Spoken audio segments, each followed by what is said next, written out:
فرعون کی ایک ہیئر ڈریسر کی سٹوری ہے، آتھینٹک ہے۔ وہ اس کی فرعون کی بیٹی کے بال کام کر رہی تھی اور وہ کام کرتے کرتے اس کے ہاتھ سے نا وہ کام گر گئی۔ اور فرعون کون تھا؟ جو کہا کرتا تھا کہ میرے علاوہ کوئی الہ ہے؟ قال انا ربکم الاعلی، میں سب سے بڑا رب ہوں اس کائنات کا۔ اس کی بیٹی کے بال کام کر رہی تھی تو اس کے ہاتھ سے نا وہ کنگھی گری تو اس نے کنگھی کو اٹھایا اور کہتی بسم اللہ۔ تو اس کی بیٹی نے پوچھا اللہ ربی، نعوذ باللہ، کہ اللہ یعنی میرا رب؟ فرعون کی بات کر رہی کہتی نہیں، اللہ ربی و ربک، میرا رب اور تیرا رب اللہ، جو تیرے باپ کا بھی رب ہے۔ تو اس نے کہا یہ تو کیسے میرا باپ تو میرا باپ ہے جو اس کے علاوہ کوئی الہ نہیں ہے۔ اس نے کہا نہیں، یہ اللہ ہے جو آسمان اور زمین کا رب ہے۔ اینڈ میں اس کو پیرافریز کر رہا ہوں، I'm not quoting the exact words۔ وہ لڑکی چلی گئی اپنے باپ کے پاس، فرعون کے پاس، کہ ہماری جو ہیئر ڈریسر ہے، ہمارے جو نوکر ہے، خادمہ ہے، غلام ہے، وہ آپ کے علاوہ کسی اور کو رب مانتی ہے۔ میں نے کہا بلاؤ اس کو، کون ہے، کس کی جرت کیا ہے؟ بلایا اور کہا کہ تم نے کیا کہا ہے اسے کہ میرے علاوہ کوئی رب ہے؟ کہتی ہے ہاں۔ کون ہے وہ؟ کہتی ہے وہ اللہ ربی و ربک، میرا رب بھی اللہ ہے اور تیرا رب بھی اللہ ہے۔ فرعون نے کہا لاؤ مارو اس کو لیشز، زور سے مارو، اور اس کو وہ مارنا شروع ہو گیا، لیشز اور وپس مارنا شروع ہو گئے۔ انہوں نے کہا اب مانتی ہو کہ میں تمہارا رب ہوں، میں تمہارا الہ ہوں؟ نعوذ باللہ من ذالک۔ کہتی نہیں،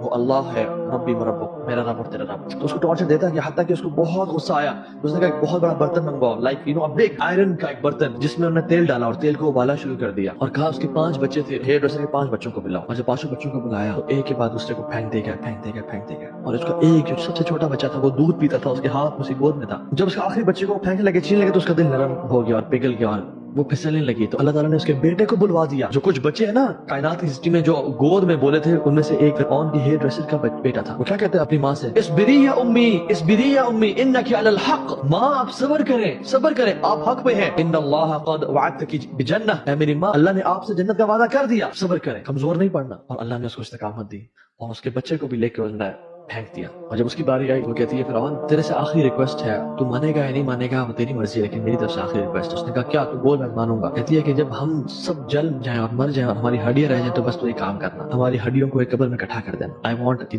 قبر میں بھی ہم لوگ ساتھ ہوں اور اللہ کی جنتوں میں ہم لوگ ساتھ ہوں۔